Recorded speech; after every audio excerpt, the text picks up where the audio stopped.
Bu ayollarning oldida biz nima qildik degan savolga nima deb javob beramiz? Juda ham uyatli holatda ekanligimizni tushunib yetdim. Birinchi o'rinda o'zimda butun umr masalan 30 yoshdan keyin shu ilmiy ish bilan shug'ullanish nasib qilgan bo'lsa, 30 yil umrimni xudbinlikda yashaman deb o'zimga ochilmagan, ya'ni bilmagan ayblarimni tushunib yetdim.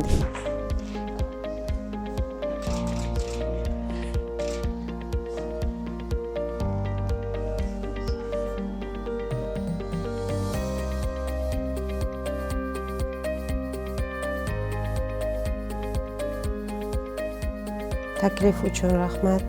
Bu suhbatimiz hammamiz uchun manfaatli bo'ladi degan umiddaman. Ismim Lolaxon, familiyam Hamdamova, otamlarning ismi Baxtiyor. Oddiy lekin ziyoli oilada tug'ilib o'sganim uchun Robbimga behisob hamd va sano aytaman. Oilada 5 nafar farzandmiz, 2 ta akam, opam va singlim bor. Oilamning hozirgi kundagi shaxsiyat bo'lib shakllanishimda joylagan asosi, poydevori, xizmati juda ham katta deb hisoblayman. Har bir oilamizdagi akam bo'ladimi, otam, onam, dodam, buvim barchalarini xizmati beqiyos deb hisoblayman va buni men hech qanaqasiga ularning oldilaridagi qarzimni hech qachon to'lab bera olmayman deb o'ylayman. Qoyil qolaman-da, adamlarga ham, onamlarga ham bizaga shunchalik e'tibor berib, ya'ni har sohada suhbatlashishardi-da. Dodam, buvim Alloh rahmat qilsin, ular ham bundan kam. Ularni asosan tarbiyaviy jihatdan, masalan, qiz bola kichkinaligimizdan qanaqa o'tirish kerak, qanaqa kiyinish kerak, o'tirganingda ham ohista shu ko'ynaklaringni tushirib bog'chaga borgan paytimda, ya'ni qiz bolaga xos nazokat, nafosat, dilbarlik, shuni buvim juda ham diqqatli bo'lardilar-da bizaga-da, Alloh rahmat qilsin. Esimda bor, amakimning qizlari mendan kichkina edi, eng kichkina qizlari, boshqa nevaralari ham bo'lardi. Dodam har kuni bizaga erta aytib berardilar, yo o'zlarida tugasa kitob o'qib berardilar-da. Keyin uyimizda kitob juda ham ko'p bo'lardi. Adam shu eng katta zalimizda juda ham qalin, 1 metrdan ham qalin bo'lsa kerak, juda ham katta kutubxonamiz bo'lardi-da. Jahon adabiyoti, rus tili, ingliz tilida, endi to'g'ri o'zlarining sohalariga xos kitoblar ham ko'p bo'lardi. Fizika, matematika, ximiya, astronomiyadan ham bo'lardi. U kitoblarning hammasini o'qiganman deya olmayman-ku, lekin ertaklarni rus tilidagi va o'zbek tilidagi durdona asarlar, o'tgan kunlar, mehrobdan chayon, yulduzli tunlar, yana boshqa shoh asarlarimizni uyda o'qiganman. Shunaqa oilamiz alhamdulillah, ya'ni faqat ilm, ma'rifatga e'tibor berishardi-da. Ya'ni biz g'iybat, boshqa oilalarni muhokama qilish yoki o'zini ko'rsatish, masalan, sinfdagi raqobat, sandan yaxshiroq kiyinadigan bormi, yo o'rtoqlaring qanaqa, unaqa mavzuda emas. Adam maktab fanlarini hammasi bo'yicha biz bilan suhbatlashardilar-da va o'sha fanga qiziqishimizga uyda har kuni kelib so'rashlari sababchi bo'lardi. O'sha fanni ertasi kuni yana ham ko'proq shug'ullanib borardim. Hattoki darsligimizda ma'lumotlarni adamlardan eshitib olganim uchun borib ustozimga aytardim. Ustozlarimizga ular ham qiziqib ketib, yana ham muhokamali bo'lardi-da. Alloh rozi bo'lsin. Moddiyat haqida suhbatlar bo'lmas edi, faqat ma'naviy ilm haqida suhbat bo'lardi.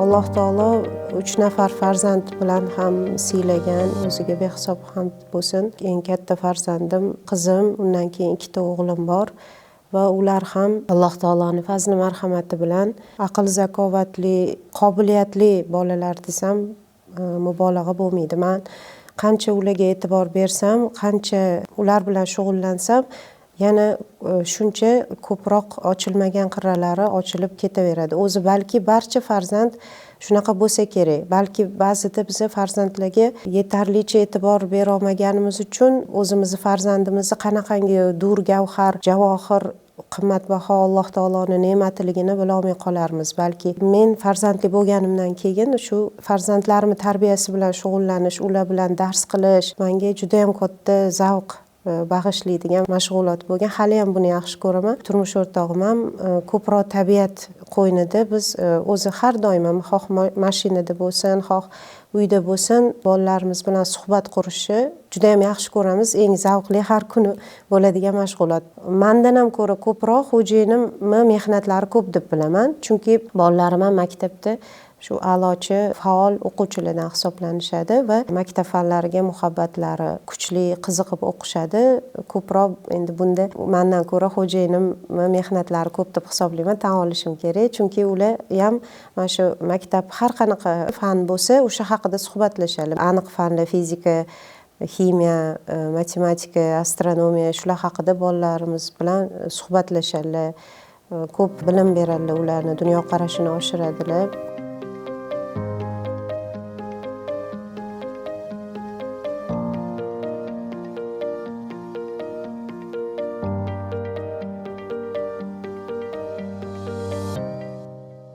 Institutga ham maktabni 11-sinfni bitirishim bilan 2007-yili Imom al-Buxoriy nomidagi Toshkent Islom institutiga Alloh fazli marhamati bilan qabul qilinish baxtiga muyassar bo'lganman. Tarix, ingliz tilidan to'g'ri qo'shimcha shug'ullanish repetitorga borganman, lekin o'zi shu tarixga ham muhabbat maktab shu fanlarni yaxshi ko'rib o'qirdim. Ijtimoiy fanlarga qobiliyatim bor deb endi ota-onam bizada kim qaysi sohaga qobiliyati borligini aniqlab aytib berishardi o'zimizga.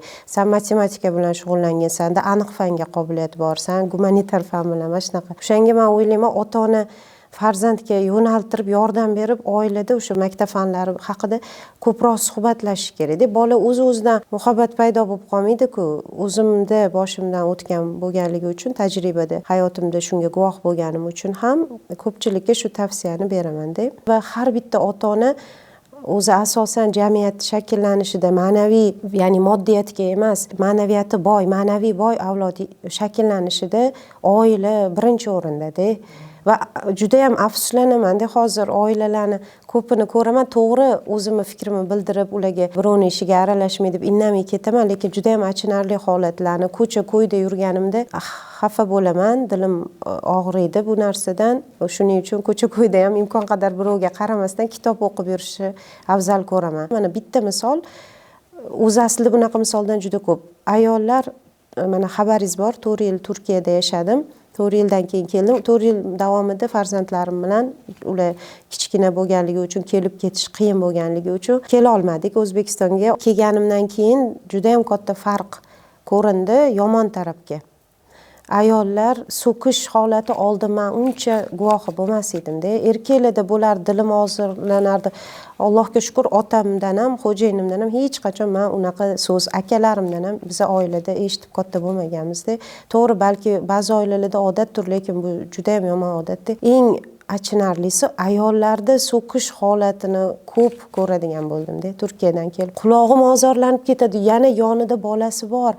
Men katta inson bo'lib turib ozorlanmayman. U bola bechora deyman-da, qanaqa tarbiya olyapti bolaga, nima beryapti u ayol? So'kish bemalol oddiy holga aylangan. Odobsiz insonni hayvondan farqi yo'q-ku.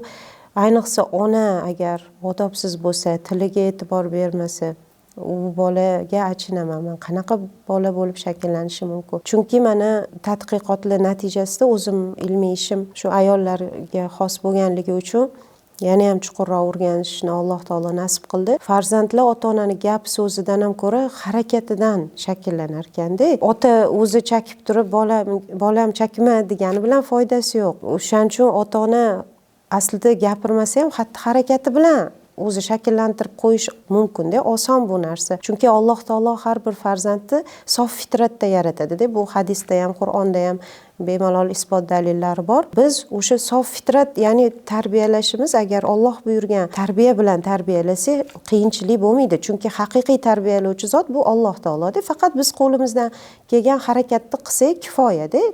O'shani Alloh taolo natijasini berib qo'yadi. Ya'ni hammasi Xudodan.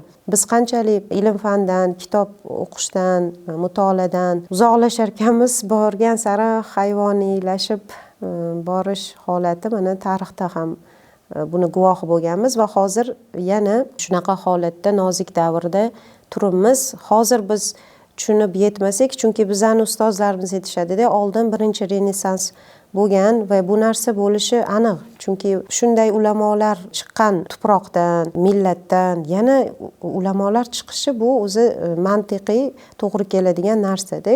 Lekin bu uchun biz xalq sifatida, millat sifatida o'zimizdan keyingi avlodni oldida burchimizda, lekin biz bu burchimizni tushunyapti oz sonli odam, lekin ko'pchilik tushunmayapti. Ertaga o'zimizdan keyingi avlodga nima deb javob beramiz qiyomat kuni? Man faqat o'zim uchun yashadim, o'zimni xohishlarim birinchi o'rinda edi deganimiz bilan bu eng katta sharmandalik bo'ladi va buni jazosi ham og'ir bo'ladi-da. Shu narsalarni unutib qo'yganmiz deb hisoblayman.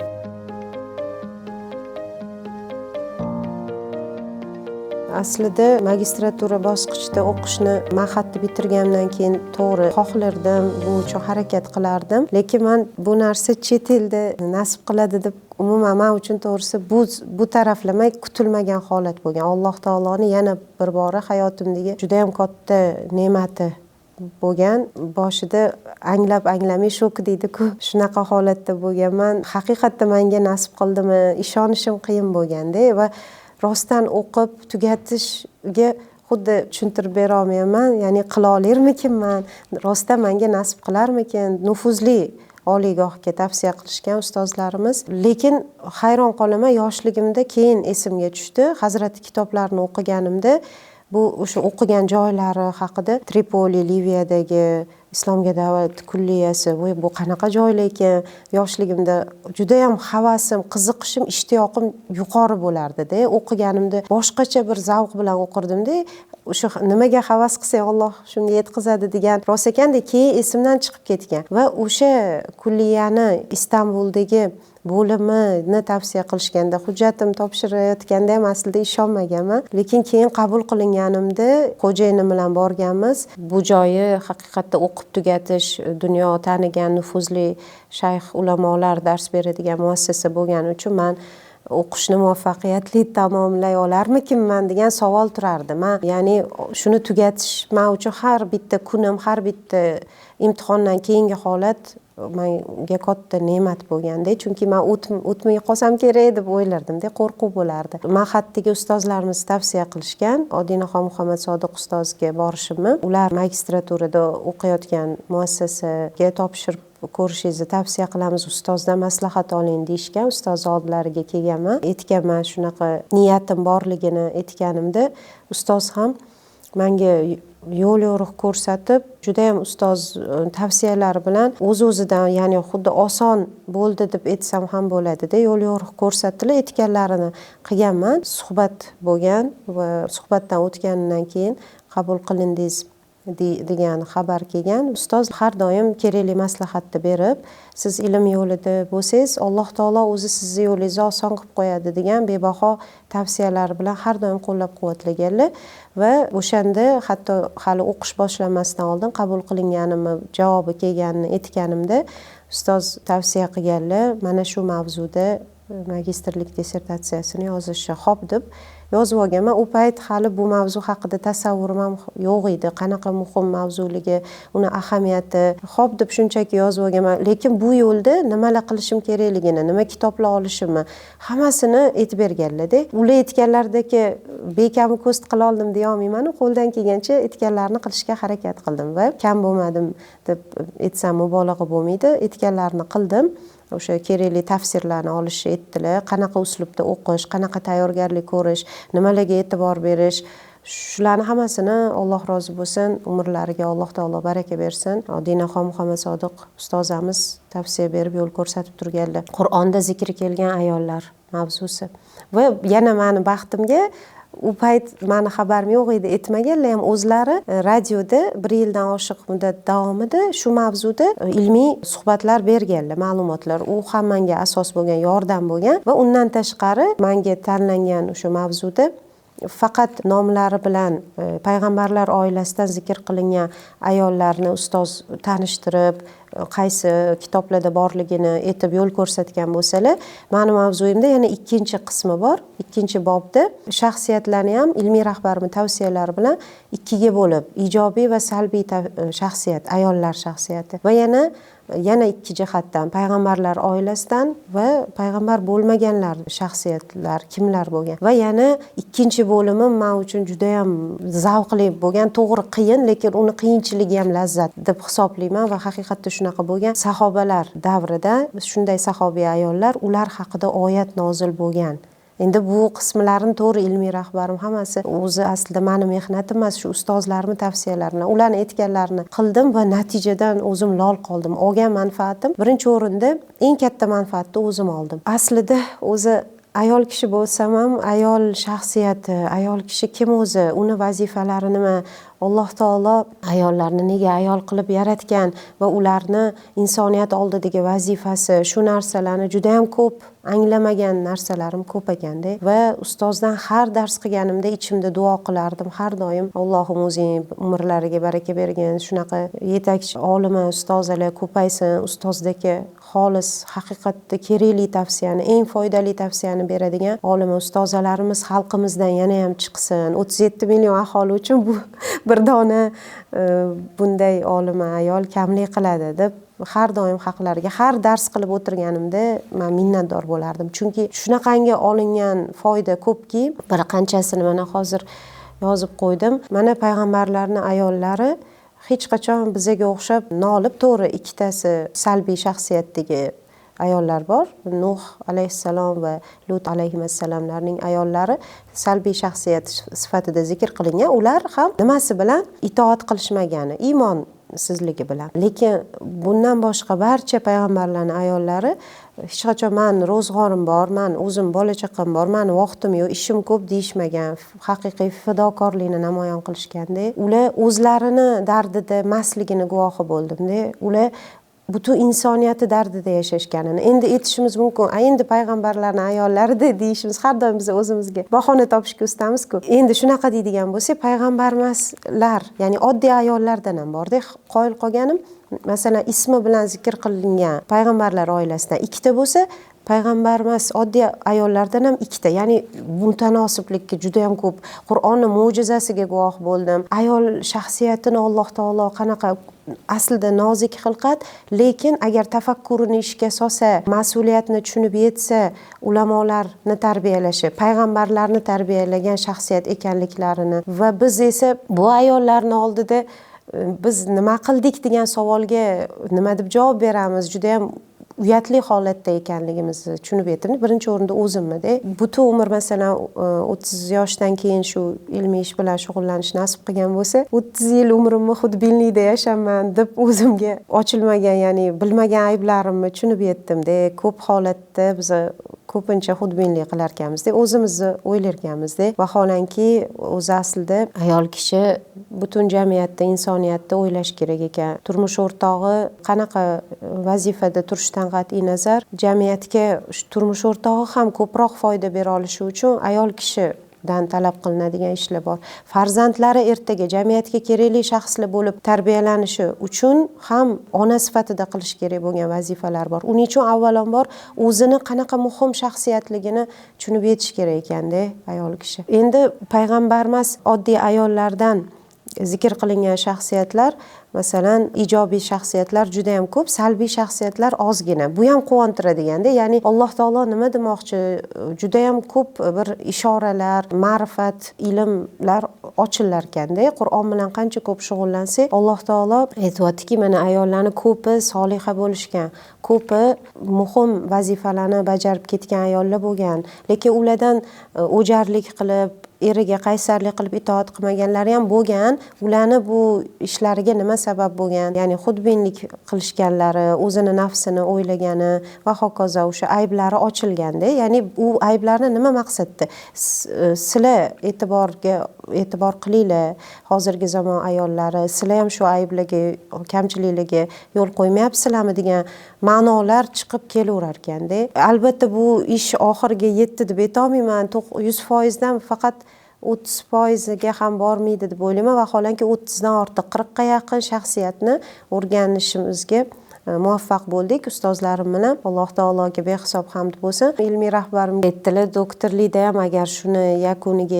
yetkazilsa juda ham manfaatli ish bo'lardi dedilar va o'z-o'zidan xo'jayinim ham, chunki xo'jayinim men bilan birgalikda muhokama qilib aytib, ularga ko'p bir mo'jiza, Alloh taoloning kalomining mo'jizasiga guvoh bo'ldik-da haqiqatda. Va xulosa qismida Kahf surasidagi butun dunyo dengizlari siyohga aylansa, ham ular tugab ketadi, Alloh taoloning kalomi tugamaydi degan gapni har doim har jumada Kahf surasini o'qiymiz, lekin ma'nosini tushunmagan ekanman. Tanamda his qildim-da. Ma'no tugamas ekan. Shu bitta oyatda bir ma'no bir o'qiganingizda olsangiz, 10 marta o'qisangiz 10 ta ma'no olasiz, 100 marta o'qisangiz 100 ta ma'no chiqar ekanda. Shuni tanamda his qildim-da, shu ilmiy ish jarayonida-da. Va bu hayotimdagi boshqa hech narsa bilan o'rnini to'ldirib bo'lmaydigan Alloh taoloning bergan juda ham katta ne'matligini tushunib yetdim va buni omonatligini ham tushunib yetdim. Ustozlarimni albatta qo'llab-quvvatlashi, tavsiyalari va ko'rsatmalari bilan hozir ko'p narsadan xabarimiz yo'q, ko'p narsa bilan ishimiz yo'q. Faqat chiroyli kiyinish, ya'ni boya yuqorida aytganimizdek moddiyat bo'lib qolibdi-da dardimiz, lekin bu bizdan Alloh taolo iroda qilgan narsa emas-da. Alloh taolo bizdan juda ham ko'p narsa iroda qilgan ekan, biz buni tushunib yetishimiz kerak. Boshida men o'zim ham oxirida xulosada shunaqa fikr beraman deb o'ylagan edim, lekin yakuniga yetganda o'sha ijobiy shaxsiyatlarning hammasi xuddi shunaqa siz aytgandek kutilmagan menga ta'sir izi qoldirdi-da. 40 ga yaqin. Endi undan salbiylarini chiqarib tashlasa 35 ta shu atrofidagi ijobiy shaxsiyat har bittasida unikalniy deydi, boshqasida topilmas xislat bor-da. Eng yuqori darajada turgani barcha payg'ambarlarning ayollari shaxsiyatlari. Har bittasida o'ziga xos, mana Ibrohim alayhissalom ayollar, Sora onamiz mehmondo'stliklari, tabassumlari, ochiq chehra bilan kutib olganlari masalan. Biz shu narsalarni ham unutib qo'yganmiz-da, mehmon kelsa xafa bo'lishimiz. Vaholanki ularda hozirgi sharoit bo'lmagan, qo'lidan kelgan taomni oldilariga mehmonga qo'yish, mehmondo'stlik ulardan sunnat bo'lib qolgan. Ibrohim alayhissalom eng birinchi mehmondo'st payg'ambar sifatida va ularning ayollari mehmondo'stliklari bilan hammasida fidokorlik bor-da. O'zlarini birinchi o'ringa qo'yish emas, balki atrofdagi insonlarga men qanaqa foyda bera olaman. Turmush o'rtog'i masalan payg'ambar, ularni xizmatlariga qanaqa meni foydam tega oladi degan mislsiz xizmatlarni qilishganda va eng ko'p payg'ambarimiz sollallohu alayhi vasallamning ayollari haqidagi oyatlar Ahzob surasida eng ko'p kelgan. Ana shunda Alloh taolo bizdan nimani iroda qilishini ko'proq, yana ham ochiqroq zikr qilganda, payg'ambarimiz sollallohu alayhi vasallam ayollaridan Oysha onamiz haqlarida, Hafsa onamiz haqlarida, Abu Sufyon qizlari Ramla binti Abu Sufyon haqlarida va yana ummahatul mu'mininlardan tashqari sahobiy ayollarni fidokorliklari, jang maydonlarida, bemorlarga qarash deymizmi, har sohada ilmda. Masalan, Oysha onamiz zabardast kibor sahobiy erkaklarga Rasululloh sollallohu alayhi vasallam vafotlaridan keyin ilm berganlar. Chunki savol so'rashga Rasululloh sollallohu alayhi vasallam yo'qlar. Men o'zim yana hammalariga qoyil qolganman, lekin Oysha onamizni ilm borasida endi ular bizga zamon jihatidan yaqinroq bo'lganlariga ularga o'xshashlikni Alloh taolodan so'radim. Mana imkoni bo'lar ekan-ku, mana ayol kishi qila olar ekan-ku, faqat o'z ustimizda ishlasak bo'ldi ekan. Qanaqa katta bir qahramonliklarni qilishgan ekan ayollar. Nega biz bu maqsadlardan uzoqlashib ketdik? degan odamni uyaltiruvchi, o'zim masalan shaxsan juda ko'p uyaldim-da shu ilmiy ish qilish jarayonida-da. Va yana sahobiy ayollardan Rasululloh sollallohu alayhi vasallamga eng ko'p savol berishligi bilan boshqa erkaklar bermagan juda muhim savollar, juda yaxshi savol bo'ldi deb duo qilganlar hattoki o'sha shaxsiyatni va ular haqida Alloh taolo oyat nozil qilganida, bu aqlga sig'mas darajadagi katta baxtda, shunaqangi muhim shaxsiyatlar bo'lishganda, qarang, ular haqlarida Alloh taolo oyat nozil qilgan. Va biz bu narsa Qur'oni Karimni bu ko'rsatmalari to qiyomatga qadar ma'lumki Alloh taolo o'zi saqlashga va'da bergan, o'zgarmay turadi. Bizni ham qo'limizdan keladi, ya'ni bu zamon o'tib ketdi, hozir u zamon emas deyishga bizda hech qanaqa asos yo'q-da. Eng ko'p ikki xil o'zi meni sohamdagi bu dissertatsiyada islom ilmlaridan tafsir asosiy mutaxassislik bo'lsa, tafsir hadisdan ajralolmasligi va mana shu ikkita sohani, tafsir va hadis ilmini egallamasdan turib boshqa fiqh, aqida, boshqa sohalarni asl mohiyatini tushuna olmasligimizni tushunib yetdim va man soham faqat tafsirga mutaxassislik ekandi. Boshida ya'ni hammasini yengil qaragan ekanman, yaxshi tushunib yetmagan ekanman. Keyin qiynalganimdan keyin tushunib yetdim. Hadis bilan bir muddat toki hadislarni tahrij qilish, ularni sahih rivoyatlarni topish, mana shu ilmlarni bilan oldin egallab bo'lganimdan keyin, undan keyin tafsirdagi ishonchli rivoyatlarni topish va uni ajratishni ilmiy rahbarim o'rgatdilar va bu juda ham muhim ekan. Chunki guvoh bo'ldikki, tafsirda isroiliyotlar deb ataladi, ya'ni bo'lganmi, bo'lmaganmi noma'lum va hattoki payg'ambarlar sha'niga, payg'ambarlarni ahli ayollari sha'niga ba'zi buzuq fikrlar yozilgan, buzilgan kitoblarda tuhmatlar ko'pligini guvohi bo'ldik va ba'zi shunday fikrlar ba'zi tafsirlarga ham ta'siri aralashib qolganligini ham guvohi bo'ldik-da.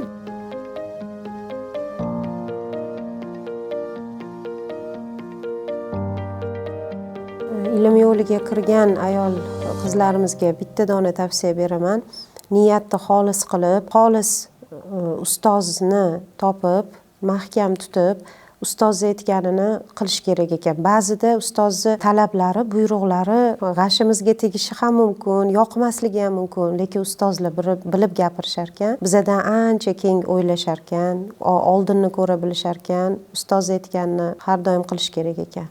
Shunda to'g'ri yo'ldan ketar ekanmiz. Chunki adashib ketish oson ekan. Ba'zida xuddi qiyin ish aytgandek tuyuladi. Ba'zida ya'ni to'g'risini aytish kerak-da. Men o'zi samimiylikni yaxshi ko'raman, soxtalikni yomon ko'raman-da. Qiyin ish aytgandek tuyuladi, g'ashimizga tegishi ham mumkin, yoqmasligi mumkin, lekincha sabr qilib qilishimiz kerak ekan. Ular bekorga yetishmas ekan-da. Va ustoz aytganini qilsa kam bo'lmas ekan inson, lekin niyatimiz xolis bo'lishi kerak ekan. Va ustoz, o'sha tutgan ustozimiz ham niyati xolis ustozni topishimiz kerak ekanda. Ilmiy unvon yoki ko'proq mol orttirish, pul masalan ko'proq kitob chiqarsa yaxshi biznes bo'ladi. Bu narsalar bu adashtiradi.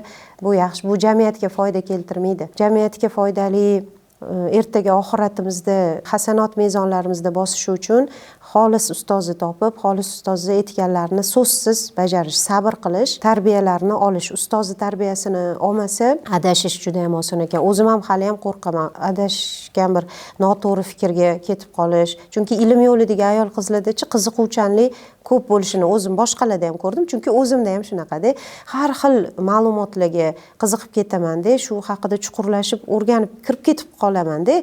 Keyin ustozdan so'rayman. Keyin yo'q, bu adashgan, bu yaxshi emas, noto'g'ri, ozgina adashgan joylari bor deb aytib qo'yiladi. Voy bo'ldi deyman, to'xtayman-da. Qo'rqib ketaman. Chunki adashgan olima bo'lib qolsangiz-da, adashgan ustoz bo'lib qolsangiz-da, buni gunohi juda ham og'ir-da. Nechta odamni adashtirib yuborasiz. Juda nozik masala-da bu. Ilm yo'lida ketish bu faqat o'zi insonning o'zi bilan bog'liq narsa emas-da. U ilmni berish kerak-ku, u omonat-ku. Ilm bizaniki emas, Alloh taolo istagan bandasiga beradi. Uni omonat sifatida beradi, yetkazishimiz kerak. Endi ilm yo'lida emas ayollarga ham bu o'rinda aytmasdan ketsak adolatsizlik bo'ladi-ku. Chunki o'zi aslida ona, har bir qiz ona bo'ladi. Ona degani bu o'ziga farz qilingan ilmlarni bilish kerak degani. Ona degani maktab degani, bolani boshlang'ich bilimlarini ona beradi-da. Agar ona bu vazifasini, birinchi muallimaligini qilmasa, farzandlaridan ertaga birinchi o'rinda o'zi aziyat chekadi, ikkinchi o'rinda jamiyatga zararli shaxsiyat bo'lib shakllanadi va buni gunohi bir qancha jabhalarda mana davom etib ketaveradi-da va o'sha gunohga ona sherik bo'ladi-da, ya'ni u aybdor bo'ladi, u vazifasini bajarmaganligi uchun. Vaqtida ona sodda qilib aytsak muallima-da. Va muallima, ustoz hech narsani bilmasa, u qanaqa qilib ustozlik qiladi? Nimani o'rgatadi? Xuddi shaytonning o'rnini bosib qolgan bo'ladi-yu. Shayton yomonlikni tavsiya berganda, u ilmsiz ona faqat yomonlikni o'rgatadimi bolasiga? Hech narsa o'rgatmagan taqdirda ham o'zini xatti-harakatlari bilan shuni bolaga singdiradi-da. O'shanga juda ham achinarli holat. O'ylaymizki, bu ayol ilm yo'lidan ketdi. Ha, bu shunaqa ayolda, men pishiriq, ro'zg'or, men qiziqishim shunga deydi. Lekin bizani bo'ynimizda Alloh taolo farz qilgan bilimlar bor-da. Uni biz o'rganishimiz kerak. Menga Alloh taolo nimani farz qilgan? nimani bilishim kerak? Shuni qidirmaganimiz uchun ham gunohkor bo'lamiz. Qidirib topganimizdan keyin xohlamayman, qiyin ekan deb ketsak, unga yana qo'shimcha gunohkor bo'lamiz. Chunki biz bu dunyoda shunchaki o'zimiz xohishimiz bilan yashash uchun kelmaganmiz-da. Alloh taolo Qur'onda ham aytadi, sizlar shunchaki o'yin uchun yaratildik deb o'ylaysizlarmi? Shunchaki Alloh taolo bu shuncha ne'matlarini berib, shunchaki bu ne'matni ichiga qo'yib qo'ymagan-ku bizani. O'ynash uchun, o'yin uchun kelmaganmiz-da, vazifalarimizni aniqlab, topib bajarishimiz kerak. Modomiki agar ona bo'lsa, u ayol juda ham tezda o'zini o'nglab, diqqatli bo'lish kerak. Har bitta harakati, so'zi, hamma ishlariga har kuni o'z ustida ishlash kerak. Bolasi nima fan, maktabga borsa, o'sha fanni hech bo'lmasa boshlang'ich bilimini bilish kerak. Chunki bola kelib so'raydi, bilmayman, nima qilasan desa bo'ldi, u bola ham o'qimaydi. Keyin ertaga o'zimiz noliymiz. 20 dan oshgandan keyin bolam hech qayerda ishlay olmaydi, kunini ko'ra olmaydi. Men o'lib ketsam, qanaqa tirikchiligini ko'radi? Dard ustiga dard, tashvish bo'ladi. Shuning uchun ona bo'larkanmiz, biz ayol qizlar ko'zimizni ochishimiz kerak. Ustozlarni qadriga yetishimiz kerak. Har bitta ustoz bu sahobalarni Rasululloh sollallohu alayhi vasallam yo'lchi yulduzlar degan bo'lsalar, har zamondagi ustozlarimiz xoh erkak bo'lsa, xoh ayol bo'lsa, yo'lchi yulduzlar. Keyin yana bitta narsani guvohi bo'ldim va meni ko'p dilim og'ritadigan narsa, har qanday qiyinchilik ilm yo'lidagi lazzat, lekin bitta narsada men dilim og'riydi, ko'z yoshimni ham tutib tura olmayman. Ustozlarni, zabardast ulamolarni, butun ummat tan olgan ulamolarni haqorat qilish, g'iybat qilish, ulamolarini qadrlamagan millat xor bo'lishi, azoblanishi, zalolatga ketishi, boshiga nima kulfat kelsa hayron bo'lish kerak emas-da. Sababi shunda. Ulamolarni qadriga yetmayapti, g'iybat qilyapti. Meni shu narsa dilim og'ritadi. Bugun ham shu taklifni berdim. Peshqadam ilmiy faoliyat yo'nalishiga ham a'zoman, Allohga behisob hamd bo'lsin. O'sha maqolalarni aslida men qisqartirib, kerakli so'zlarni olgandim, lekin men buni kerak sizga ajratishim o'zi noto'g'ri bo'lyapti. To'laligicha berishimiz kerak desam, shu fikrni ham ma'qullashdi.